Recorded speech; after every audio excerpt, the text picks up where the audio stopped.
Hello and welcome to PMCLounge.com. Today we are looking into the tools and techniques of the conduct procurement process. We have already discussed an overview of this process. We've already discussed the inputs of this process. As always, if you're looking for an article, first link in the description will take you to an article on this topic over at our official website pmclounge.com. So check that link out. Also, second link in the description is an entire playlist of every single video that we have done on procurement management knowledge area. Also, a quick reminder, you can actually head over to the playlist section of this YouTube channel and you'll be able to find playlists on every single knowledge area in your PMP courseware. All right, let's get started.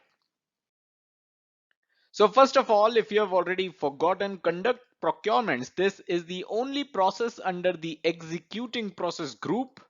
The knowledge area, of course, is procurement management knowledge area. So the only process of procurement management knowledge area under the executing process group is conduct procurements. We are talking about the tools and techniques of this process in this video. All right, let's move on. Okay, let's start off with two simpler tools and techniques, analytical techniques and advertising. Actually, if you look at the tools and techniques of the conduct procurements process, you'll realize that most of this is actually common sense. For example, analytical techniques is basically performing some kind of analysis. And an example could be that you check the track record of the seller that you're trying to select, right? You're conducting procurements, you're selecting sellers, you are basically giving out the contract to the seller, right? So when you're doing so, you are going to check the track record of the seller on similar projects, similar past projects. If this XYZ seller has been able to deliver, which means it means that this seller is actually a good fit for your current project as well. Similarly, advertising, you need to float ads to get the attention of the sellers. And in certain project environments, specifically projects that are government funded, you are mandatorily required to publish ads to keep the field even for all the sellers out there. So these were tools and techniques of two of the many tools and techniques of the conduct procurements process. Let's look at some more. Okay, let's talk about the next tool and technique, which is bidder conferences. Now, this may sound something serious, but is actually pretty simple. So once you have floated the advertisement for your project work, interested sellers are going to bid for your project, and you need to make sure that this entire process is fair and unbiased. And that is how bidder conferences comes into the picture. So some of the sellers here, some of the interested sellers, they may have follow-up questions on the kind of work you are looking for, your project, right? So if you answer their queries and unicast your responses, it may create an unfair advantage for the sellers that asked those questions. And that is the reason why you need to have every single interested seller in the same room at the same time, and you are going to answer their questions. That way you are going to make sure that no insider information is provided to any single seller, and all of them have the same information. So that's bidder conference for you. A quick reminder, if you're looking for PMP preparation book recommendations, you can head over to pmclounge.com/resources. That's where we have listed our favorite books.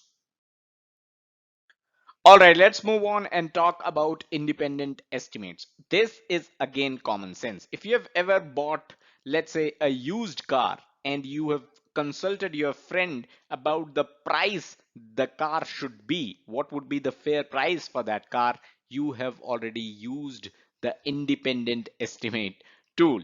So basically, in your project environment, if you do not have the expertise to figure out whether the seller is quoting a fair price, you are going to look for independent. All right, let's talk about the final tool in this video that we are going to talk about. That is procurement negotiation. This tool is exactly what it sounds like. Now, if you're thinking that you as a project manager need to sit on the negotiating table, the negotiation table with the seller, you're wrong. Actually, throughout the processes of procurement management knowledge area, your procurement department and the legal team of your organization will be heavily involved.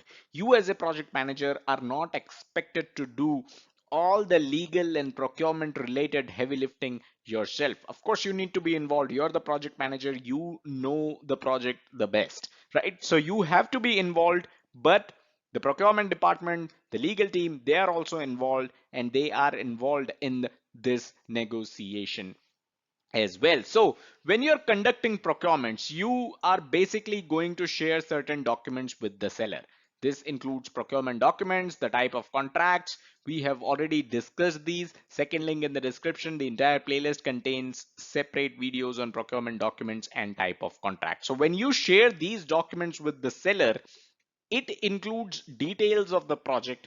It includes the detail of the work that you're looking for. It includes contract terms. It may also include estimated costs. Now, as a seller, the seller may have certain negotiation that he would like to do with your team on your project, right? He may not agree to some of the contract terms. He may not agree to some of the costs that you have estimated in these documents that you have shared. So for negotiation, you need to involve your procurement department, you need to involve your legal team, and you need to do certain negotiation with the seller before the contract is signed.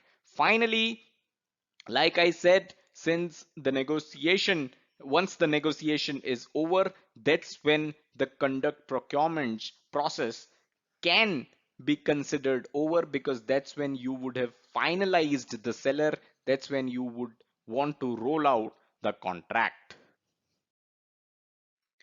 Finally, question for this video: how can you make use of expert judgment here? Expert judgment is actually one of the tools and techniques of this process. How do you make use of it here?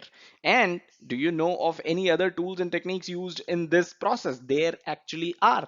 Let me know in the comments. Let me know what you understand from those tools and techniques. Definitely looking forward to your answers.